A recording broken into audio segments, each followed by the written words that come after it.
అండి నేను కావేరీ సీడ్స్లో టీఎస్ఎల్గా చేస్తున్నాను. నా పేరు గోపి. మనం ఉన్నది ఇప్పుడు నెల్లూరు జిల్లా నాయుడుపేట మార్కెట్ కాలగంద విలేజ్లో ఉన్నాము.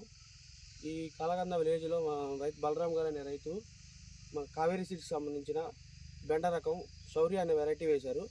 ఇది వేసి ఈయన వచ్చేసేపాటికి ఇప్పుడు అరెకరం వేశారు. ఇది ఇప్పటికే 60 రోజులు అవుతుంది. దగ్గరగా 10 కోతలు దాకా కోసారు. మనకి కోతకు వచ్చేసేపాటికి రోజు మార్చి రోజుకి వస్తున్నారు. ఈ కోతకు వచ్చేసేపాటికి 200 కేజీలు దిగుతుంది, అంటే 2 క్వింటాలు దిగుతుంది. కాయ కూడా చూడండి ఎలా ఉందో, మార్కెట్లో పోతుంది, మంచి రేటు పడుతుంది. పెన్సిల్ కట్ కాయ, గ్రీనిష్ పచ్చగా ఉంది కాయ, మార్కెట్లో బలంగానే తీసుకుంటున్నారు. ఒకసారి తోట చూడండి ఎలా ఉందో, మీరు చూడండి తోట.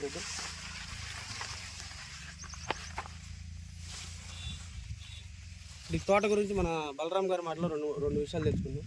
చెప్పండి, తోట ఎలా ఉంది ఏంటి? తోట బాగుంది, కటింగ్ బాగా చేస్తుంది, ఇరుగుతుందండి, బాగా ఇరుగుతుంది, దిగుబడి బాగా వస్తుంది, ఇబ్బంది వాతావరణానికి కూడా తట్టుకుంటుంది. మార్కెట్లో ఎలా పోతుందండి? మార్కెట్లో కూడా కాయ బాగా పోతుంది, మంచి రేట్ పడుతుందా? మంచి రేట్ పడుతుంది. రైతుకి అనుకూలమైన వెరైటీ అండి. రైతుకి అనుకూలమైన వెరైటీ వేసుకోవచ్చు, ప్రతి రైతు వేసుకోవచ్చు, ఇబ్బంది. ఓకే, ఎంత పొలం వేసారు ఒకసారి మీరు చెప్పండి అండి? 2 గుంటలు వేసారు. 2 గుంటలు. గుంట అంటే మీకు 25 సెంట్లు, ఇక్కడ 25 సెంట్లు. 2 గుంటలు వచ్చేసరికి 50 సెంట్లు. 50 సెంట్లకు వచ్చేప్పటికి ఎంత దిగుతుందండి కోతకి? ఇప్పుడే స్టార్టింగ్ 200 కేజీలు కేజీలు అయితే దిగుతుంది. ఓకే అండి, థ్యాంక్ యూ. ఎలా ఉంది బాబాయ్ తోట? ఇది తోట బాగుంది. బాగుందా? కాయ ఎలా ఇరగడానికి కూడా బాగా నైస్గా ఉంది. కాయ ఇరగడానికి కూడా బాగా ఇరుగుతుంది. బాగా ఇరుగుతుంది. మార్కెట్లో కూడా బాగా పోతుంది కాయ.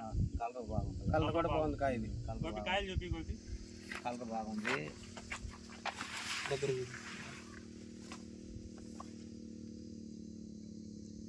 తోట చూపి ఒకసారి. అది